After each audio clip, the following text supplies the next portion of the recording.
Baik, ya kalau memang belum menjadi sebuah kesadaran akan urgensinya akan kepentingannya bertarbiyah, kita tidak bisa memaksakan tentu saja ya. Tetapi kita ingin mencontohkan kepada kita betapa kita menikmati, ya kan ada at-ta'lif qabla ta'rif wa ta'rif qabla taklif ya.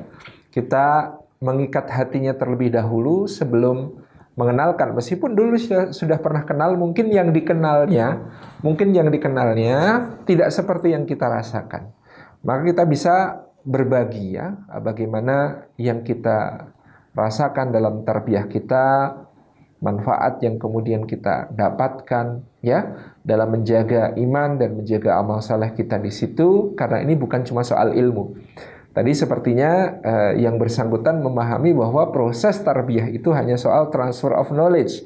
Ya, kalau yang namanya ngaji di mana saja, Anda bisa mengkaji berbagai macam ilmu kepada masing-masing ahlinya. Kepada ahli tafsir, belajar tafsir, kepada ahli fikih, belajar fikih, kepada ahli mawaris, ngaji tentang mawaris dan sebagainya. Itu memang kita sebagai orang tarbiyah memang harus demikian. Ngaji kepada ahlinya di dalam bidang apapun. Tapi proses tarbiyah, halaqah, liqa'at bukanlah tempat untuk mengkaji ilmu secara spesifik. Karena murabbi kita tentu bukan orang yang memiliki keahlian secara global di dalam semua bidang-bidang pengkajian Islam ya. Ya, masa ada yang mungkin ada yang murabbinya memang pakar tafsir. Tetapi kan bertarbiyah bukan kepada beliau dalam halaqah liqa'at tidak untuk ngaji tafsir. Kalau ngaji tafsir sama beliau di majelis taklim yang mengkaji tafsir. Tetapi ini ada interaksi. Disinilah ada hal yang lebih agung, ya, hal yang lebih mendasar di membangun bukan cuma ilmu, tetapi membangun iman, membangun ukhuwah, membangun iklim tawasaw bil haq, tawasaw bis sabr tadi yang kita lakukan. Membina satu peradaban kecil ya, tempat ilmu yang kita dapatkan itu diamalkan dalam kehidupan sehari-hari ya, melalui wasilah tarbiyah halaqah liqa'at yang kita jalankan.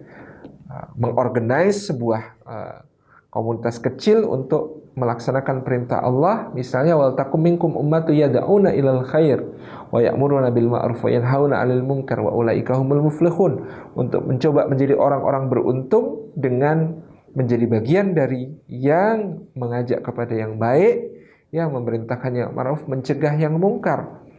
Unit-unit pembinaan kita ini bukan cuma unit transfer of knowledge, tetapi sebuah unit membangun peradaban Islami gitu ya, yang kita terapkan mulai dari hal-hal yang kecil-kecil dan sederhana sampai kemudian menjadikan unit pembinaan kita ini sebagai sebuah tim dakwah yang selalu bergerak bukan hanya internal dalam halaqah kita, tapi membawakan kebaikan pada seluas-luasnya dengan program-program dakwah yang bisa kita jalankan. Jadi mungkin apa yang dia rasakan dulu, apa yang dialami dulu, dia mengira itu hanya semata transfer of knowledge, sehingga karena murabbinya ya bukan ahli tafsir, bukan ahli fikih, bukan ahli hadis gitu ya, kemudian merasa ya mendingan ngaji sama yang ahli sekalian gitu ya, daripada cuma halaqah. Padahal tadi mungkin memang ada pemahaman yang belum tepat tentang apa itu sebenarnya halaqah tarbiyah, yang seharusnya kita nikmati betul-betul sebagai wasilah untuk memperkuat dan merawat dari ayah kepada